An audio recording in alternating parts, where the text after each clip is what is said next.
Welcome to GatorZone.com. I'm Chris Harry alongside Scott Carter. We just watched the 2015 Orange and Blue debut, the annual spring game, and doubled as the introduction and the debut of the Coach Jim McElwain era. And obviously a lot of people came to see what sort of things Coach McElwain will be bringing to the Florida program. He was hired to, quote, fix the offense. Let's go right to it, Scott. What did you see from the offense? What did you see from the quarterbacks, Will Grier and Treon Harris? Well, I think afterward he kind of probably put it best. He says they still need some parts on that offense. I think we knew that coming in today, and there's not really much has changed in the thinking about this team right now. They're going to have a very good defense next year, but they're going to have a young and experienced offense, and they don't have a lot of talent in some key areas. But let's talk about those quarterbacks.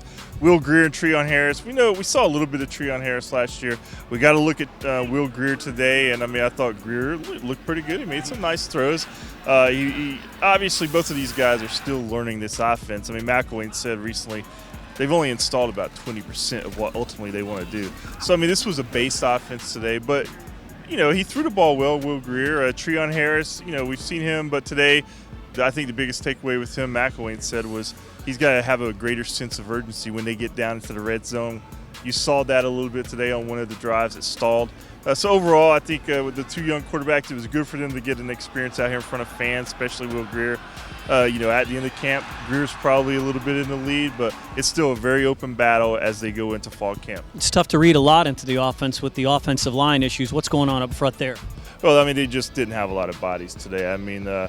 6 healthy offensive linemen on scholarship. You had, I think, 4 walk-ons playing with the second-team offense. So, it looked like a ragtag unit today. That's what it was. They've got 6 offensive linemen coming in, and obviously this coaching staff hopes some of these guys can play because they're going to need them.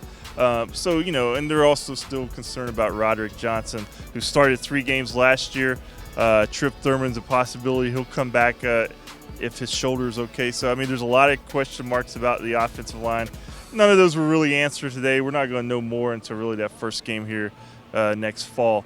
But they do have some players coming in, and that's what I think the coaching staff's going to take most out of this. Defensively, you have no Antonio Morrison, you have no Jared Davis, you have no Brian Cox. So some guys are going to have to step up on that side of the ball. Yeah, overall the defense is going to be very loaded in the secondary. Up front, you did see some of the regulars today. Jonathan Bullard had a sack. Alex McAllister was out there. Keanu Neal at safety.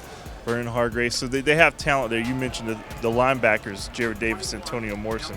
Not having those guys really hurt in the spring, but the good part of that was the coaches got to see a couple of young guys in Daniel McMillian and Alex Anzalone that we really haven't seen. And just from what I've heard, and I know Randy Shannon talked about these guys. He likes both of those guys.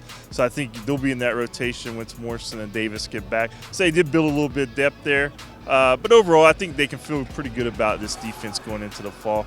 But the offensive line, the quarterbacks, and running backs, they're going to have to probably rely on a couple of the young freshmen coming in who we didn't see today. So those are the big question marks on the offense. I think the takeaway, Chris, McElwain said it himself, they've got some parts, but they're still missing a lot of parts to where they want to get to. All right, they adjourned for the summer. Now they turn things over to the strength and conditioning guys. Some freshmen are going to have to come in and play. What's up for the guys for the summer?